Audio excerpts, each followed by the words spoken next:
सोमवार को यमन के हूती विद्रोहियों ने इजराइल पर एक बड़ा ड्रोन हमला किया, जिसे उसने इजराइल पर एक कड़ा जवाब बताया। यह हमला उस वक्त हुआ जब कुछ ही घंटे पहले इजरायली रक्षा बलों ने लाल सागर के किनारे स्थित हुदैदा बंदरगाह पर एयर स्ट्राइक किया था। मीडिया रिपोर्ट्स के अनुसार ड्रोन हमले में कई महत्वपूर्ण इजरायली ठिकानों को निशाना बनाया गया। इन ठिकानों में लॉर्ड और बेन गुरियन हवाई अड्डा, उमल रश बंदरगाह, रामोन हवाई अड्डा और अशदोद के रणनीतिक केंद्र शामिल थे। हमले को लेकर यमनी सेना ने जारी की तस्वीरें। यमनी सेना की ओर से जारी किए गए बयान में कहा गया, हमारे देश के खिलाफ आक्रामकता के जवाब में यमन के सशस्त्र बलों की वायुसेना ने एक सैन्य अभियान चलाया जिसका लक्ष्य था लॉर्ड हवाई अड्डा और रामोन हवाई अड्डा। इस ऑपरेशन में 5 ड्रोन का इस्तेमाल किया गया था और अल्लाह की कृपा से सफलतापूर्वक हमने उद्देश्यों को हासिल किया।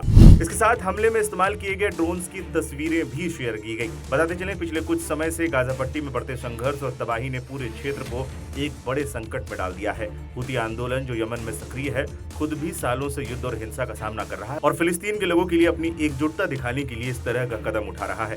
ये घटना वैश्विक स्तर पर चर्चा का केंद्र बन चुकी है। हूती ड्रोन हमले ने इजराइल से लेकर अमेरिका तक को चेतावनी दे डाली है और समूह ने केवल क्षेत्रीय नहीं बल्कि बड़े बड़े सूरमाओं को भी चुनौती देने की महारत हासिल कर ली है। हालांकि इजराइल ने इस हमले की तुरंत निंदा की और कहा है कि वो अपने नागरिकों और संप्रभुता की रक्षा के लिए हर जरूरी कदम उठाएगा। वहीं हूतियों के इस कदम ने इजराइल की सुरक्षा चुनौतियों को बढ़ा दिया है, खासकर जब ध्यान दिया जाए कि ड्रोन हमले इतनी दूर तक कैसे संभव हुए। इस हमले से ये तो साफ हो गया है कि मध्य पूर्व में संघर्ष में केवल 2 पक्ष नहीं बल्कि कई बाहरी और आंतरिक ताकतें अपनी अपनी भूमिका निभा रही हैं। हूती आंदोलन की यह कार्रवाई फिलिस्तीन की स्थिति और इजराइल के खिलाफ बढ़ती असंतुष्टि का भी प्रतीक है। ये एक तरह से कह सकते हैं यमन के हूती लड़ाके भी इस क्षेत्रीय संघर्ष का हिस्सा बन गए हैं। World-class faculty, cutting-edge labs and immersive learning. A vibrant campus life beyond the classroom. SGT University, nurturing future leaders. हालिया हमले ये भी साबित कर रहे हैं कि हूती अब सिर्फ चेतावनी वाले हमलों से आगे बढ़कर इजरायली सैन्य ठिकानों को रणनीतिक रूप से नुकसान पहुंचाने की क्षमता विकसित कर चुके हैं। इस तरह यमन का एक गुट जो कभी स्थानीय गृहयुद्ध तक सीमित था, अब इजराइल जैसे सैन्य ताकतवर देश के लिए भी एक गंभीर सुरक्षा चुनौती बन गया है।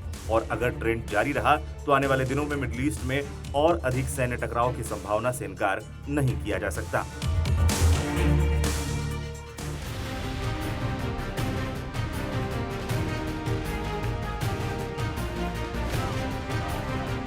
हमास और इजराइल के बीच सीजफायर को लेकर करीब 1 महीने से बात चल रही है, लेकिन अब तक कोई नतीजा नहीं निकल पाया। इतना ही नहीं, इस बीच जिस तरह के खतरनाक इरादे इजराइल ने जाहिर किए हैं, उससे हालात और जटिल होने की आशंका है। इजराइल के वित्त मंत्री बेजलेल स्मोट्रिक ने कहा है कि उत्तरी गाजा का विलय इजराइल में किया जाएगा। उन्होंने कहा कि इस इलाके को इजराइल के साथ मिलाया जाएगा और गाजा रिवेरा के तौर पर हम इसे डेवलप करेंगे। उन्होंने कहा, हम इस इलाके को इजराइल का अभिन्न अंग बनाएंगे। इजरायली सेना प्रमुख इलाल जामिर ने भी इस आइडिया की पुष्टि की है। स्मोट्रिक ने कहा कि एक कॉन्फ्रेंस में the Gaza Riviera vision to reality विषय पर उन्होंने विस्तार से बात की। उन्होंने कहा, हमारा प्लान है कि इस इलाके में यहूदी बस्तियां बसाई जाएं। इसके अलावा गाजा में रह रहे फिलिस्तीनियों को दक्षिणी गाजा में रखा जाए। इसके अलावा वे मिस्र, यमन, लेबनान जैसे मुस्लिम देशों में भी जा सकते हैं। स्मोट्रिक ने कहा कि मुझे भरोसा है कि यहाँ बहुत संभावनाएं हैं। उन्होंने कहा, हम इस इलाके का विलय करेंगे और यहाँ 3 समुदायों को बसाएंगे। हमारी कोशिश होगी कि इस इलाके का सुरक्षा के लिहाज से विलय किया जाए। दरअसल गाजा रिवेरा जैसी कॉलोनी की चर्चा अमेरिकी राष्ट्रपति डोनाल्ड ट्रंप इसी साल फरवरी में कर चुके हैं। यही नहीं, उन्होंने AI से तैयार एक वीडियो भी शेयर किया था जिसमें उन्होंने खुद को और नेतन्याहू को बीच पर दिखाया। बता दें कि गाजा से इजराइल ने 2005 में अपने सैनिकों को हटा लिया था, लेकिन अब चीजें बदल गई हैं। इजराइल ने अपनी सेना की तैनाती में यहाँ इजाफा कर दिया है। डोनाल्ड ट्रंप और बेंजामिन नेतन्याहू लगातार ये कह रहे हैं कि गाजा की आबादी को पड़ोस के मुस्लिम मुल्कों में शिफ्ट कर दिया जाए। इसके अलावा दक्षिणी गाजा के शहर राफा में भी इन्हें बड़े पैमाने पर शिफ्ट करने की तैयारी है। Aim right, achieve big. At KR Mangalam University, we provide you the platform to turn your dreams into reality. At KR Mangalam University. Israel का कहना है कि हमारी सुरक्षा तभी रह सकती है जब गाजा से हमास को हटा दिया जाए। इतना ही नहीं, बड़े हिस्से पर इजराइल का ही कंट्रोल स्थापित हो। वहीं मुस्लिम मुल्कों ने इस पूरे प्लान की आलोचना की है।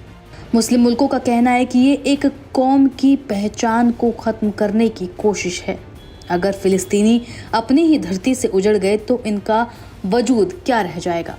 स्मोट्रिक ने इस बारे में आगे कहा कि हम गाजा को घेरेंगे और उसे इजराइल का अभिन्न अंग बनाएंगे। आपका इस मामले पर क्या कहना है, हमें कमेंट बॉक्स में बताएं और ऐसी ही खबरों के लिए जुड़े रहें लाइव हिंदुस्तान के साथ।